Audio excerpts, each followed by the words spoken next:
जय हिंद दोस्तों। कैसे हैं आप लोग। आशा करता हूं आप सभी अच्छे होंगे और आप लोग अपनी तैयारी में जुड़े हुए होंगे। लाखों कैंडिडेट जो लंबे समय से रेलवे में ग्रुप डी वैकेंसी का इंतजार कर रहे हैं उनके लिए बहुत ही बड़ी अपडेट है। गुड न्यूज़ है कि 2024 वैकेंसी के लिए रेलवे ग्रुप डी में 50,000 वैकेंसी कन्फर्म हो चुकी है। मिनिमम 50,000 वैकेंसी तो 2024 में आएगी ही। इस वीडियो में हम लोग बात करेंगे कि 10th पास वाले बच्चों के लिए कितनी वैकेंसी रहेगी और जिनके पास आईटीआई या अप्रेंटिसशिप की डिग्री है उनके लिए कितनी वैकेंसी रहेगी, कब से आप लोग फॉर्म अप्लाई कर सकते हैं और एग्जाम का पैटर्न 2024 वैकेंसी के लिए क्या रहने वाला है।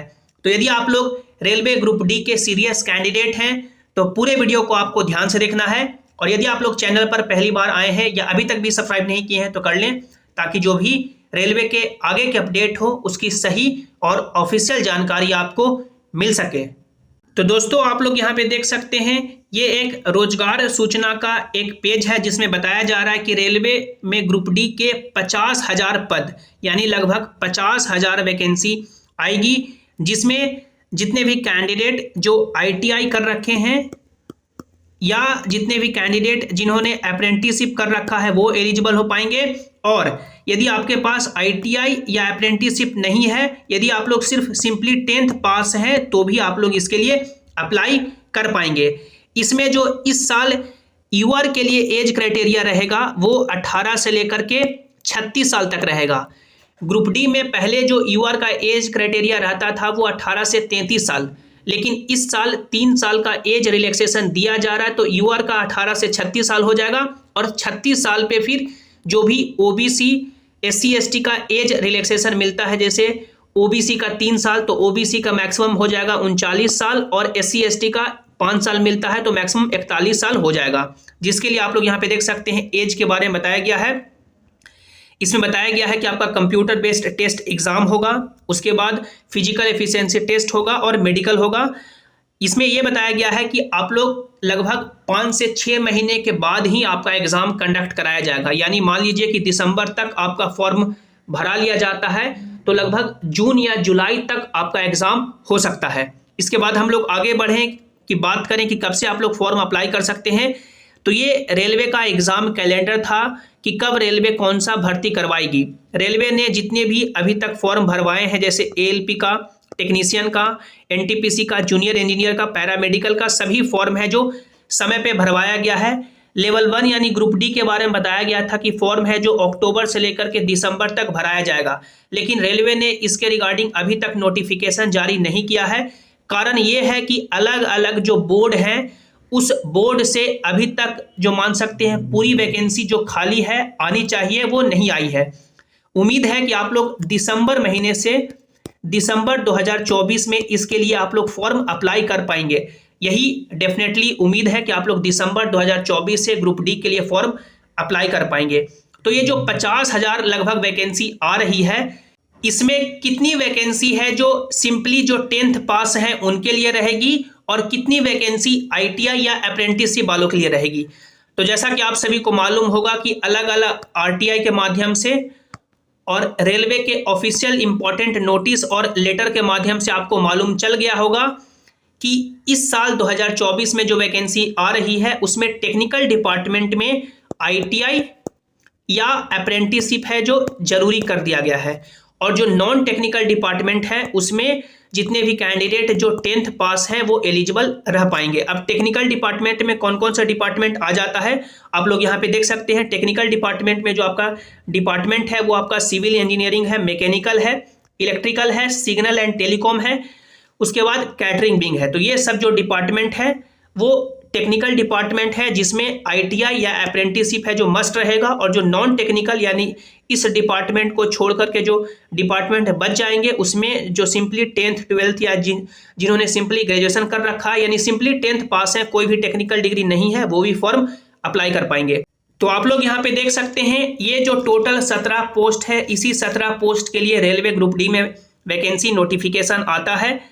तो यदि आपके पास आईटीआई और या अप्रेंटिसशिप की डिग्री है तो सभी आप लोग इन सभी 17 पोस्ट के लिए एलिजिबल हो जाएंगे। क्योंकि जो मिनिमम एजुकेशनल क्वालिफिकेशन मांगा जाता है किसी भी रेलवे ग्रुप डी के पोस्ट के लिए वो 10th, और साथ साथ आपके पास तो ITI और अप्रेंटिसशिप भी है। तो आप लोग इन सभी 17 पोस्ट, यानी एग्जाम्पल से कि वैकेंसी यदि 50,000 आती है तो सभी 50,000 पोस्ट पे जिनके पास ITI या अप्रेंटिसशिप है वो एलिजिबल रहेंगे। 50,000 पोस्ट के लिए वो फॉर्म अप्लाई कर पाएंगे। यदि किन्हीं के पास सिर्फ 10th है, यानी कोई भी टेक्निकल डिग्री नहीं है, वो कौन कौन से डिपार्टमेंट या कितनी पोस्ट के लिए एलिजिबल हो पाएंगे? तो यहाँ पे 3 डिपार्टमेंट जो बच जाता है, ओनली 3 डिपार्टमेंट जो नॉन टेक्निकल में आएगा वो स्टोर डिपार्टमेंट है, असिस्टेंट डिपो स्टोर का पोस्ट। उसके बाद ट्रैफिक डिपार्टमेंट ये देख रहे हैं जो असिस्टेंट पॉइंट्समैन का जो पोस्ट है, और ये जो मेडिकल डिपार्टमेंट है हॉस्पिटल असिस्टेंट का, उसके लिए। तो ओनली 3 डिपार्टमेंट, 3 जो पोस्ट है वो 10th पास वाले बच्चों के लिए रहेगी। यदि 50,000 वैकेंसी आती है तो सभी 50,000 पोस्ट पे ITI या अप्रेंटिसशिप वाले एलिजिबल हो जाएंगे, और मात्र लगभग 10,000 ही ऐसे पोस्ट होंगे या इससे भी कम जिसमें 10th पास वाले कैंडिडेट हैं जो एलिजिबल हो पाएंगे। तो ये रेशियो है कि कितनी वैकेंसी किन के लिए रहेगी। इसके बाद हम लोग आगे बढ़ें और एग्जाम पैटर्न की बात करें तो जो आपका फाइनल सिलेक्शन होगा, आपको जो नौकरी दी जाएगी, मेरिट लगेगा, वो एक ही एग्जाम से लगेगा। कंप्यूटर बेस्ड टेस्ट एग्जाम होगा, 1.5 घंटे का एग्जाम होगा। साइंस से 25 सवाल, मैथमेटिक्स से 25 सवाल, रीजनिंग से 30 सवाल, करंट अफेयर और जनरल अवेयरनेस मिला करके 20 सवाल, जिसमें आप लोग यहाँ पे देख सकते हैं टोटल 100 क्वेश्चन, 100 नंबर, 1.5 घंटे का आपको समय दिया जाएगा। कहाँ कहाँ से सवाल पूछे जाएंगे तो सिलेबस आप लोग देख लें। मैथमेटिक्स का ये डिटेल सिलेबस है, रीजनिंग का सिलेबस है, साइंस में आपसे 10th लेवल तक पूछा जाएगा। जो आप लोगों ने फिजिक्स, केमिस्ट्री और बायोलॉजी 10th तक पढ़ा है वही पूछा जाएगा। जनरल अवेयरनेस में हिस्ट्री, पॉलिटिक्स, इकोनॉमिक, ज्योग्राफी और करंट अफेयर आपसे पूछे जाएंगे। अब आप लोगों ने जिस भी बोर्ड से अपना फॉर्म अप्लाई किया होगा, मान लीजिए कि आप लोगों ने कोलकाता बोर्ड से अपना फॉर्म अप्लाई किया है, तो कोलकाता बोर्ड का अलग अलग कैटेगरी का कट ऑफ आएगा, जैसे UR का, OBC का, EWS का, SC ST का। तो आप लोग अपने कैटेगरी का कट ऑफ पार करेंगे तो फिर आपको फिजिकल एफिशिएंसी टेस्ट के लिए बुलाया जाएगा, जिसमें जितनी वैकेंसी रहेगी उस वैकेंसी का 3 टाइम्स कैंडिडेट को फिजिकल एफिशिएंसी टेस्ट के लिए बुलाया जाएगा। मेल कैंडिडेट के लिए अलग क्राइटेरिया है और फीमेल कैंडिडेट के लिए अलग क्राइटेरिया है। दोनों के लिए 2-2 क्राइटेरिया है, दोनों पास करना ही होगा। फिजिकल एफिशिएंसी टेस्ट का कोई भी आपको नंबर नहीं दिया जाएगा, ये सिर्फ आपको क्वालिफाई करना है, जिसमें यदि आप लोग फेल हो जाते हैं तो फिर आप लोग वैकेंसी भर्ती से बाहर हो जाएंगे। मेल कैंडिडेट के लिए फर्स्ट क्राइटेरिया है कि 2 मिनट में 35 kg का वजन उठा करके आपको 100 मीटर चलना होगा, और दूसरा क्राइटेरिया है कि 4 मिनट 15 सेकंड में 1 किलोमीटर दौड़ना होगा। फीमेल कैंडिडेट के लिए है कि 2 मिनट में 20 kg का वजन उठा करके 100 मीटर चलना होगा और 5 मिनट 40 सेकंड में 1 किलोमीटर दौड़ना होगा। तो ये 2 क्राइटेरिया है, 2-2 मेल कैंडिडेट के लिए भी और फीमेल कैंडिडेट के लिए भी, दोनों आपको पास करना होगा। यदि आप लोग पास करेंगे तो फिर आप लोग जितना नंबर लेके आए हैं एग्जाम में उसके बेसिस पे मेरिट तैयार होगा, और फिर आपको डॉक्यूमेंट वेरिफिकेशन के लिए बुलाया जाएगा। डॉक्यूमेंट वेरिफिकेशन जिस दिन होगा उस दिन यदि आपका सभी डॉक्यूमेंट ओके रहता है तो अगले दिन ही आपको मेडिकल के लिए भेज दिया जाएगा।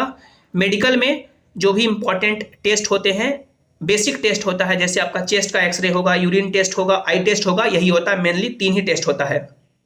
उसके बाद आपको आई के स्टैंडर्ड पे मेडिकल अलॉट होते हैं और मेडिकल के स्टैंडर्ड पे आपको पोस्ट दिए जाते हैं, क्योंकि ये जो पोस्ट है अलग अलग मेडिकल क्राइटेरिया के लिए अलग अलग है, जैसे B1, C1, C2, ये अलग अलग मेडिकल के लिए अलग अलग क्राइटेरिया है। तो सभी कैंडिडेट इसमें एलिजिबल हो भी जाते हैं, चाहे आपका आंख कितना भी अच्छा हो तो भी आपको जॉब मिलेगी, और आंख आपका कितना भी खराब हो, कितना भी पावर का चश्मा लगता हो तो भी आपको जॉब मिलेगी। तो ये पूरा सिलेक्शन प्रोसेस है। जो भी आपके मन में डाउट है इसके रिगार्डिंग आप लोग नीचे कमेंट में जरूर पूछें।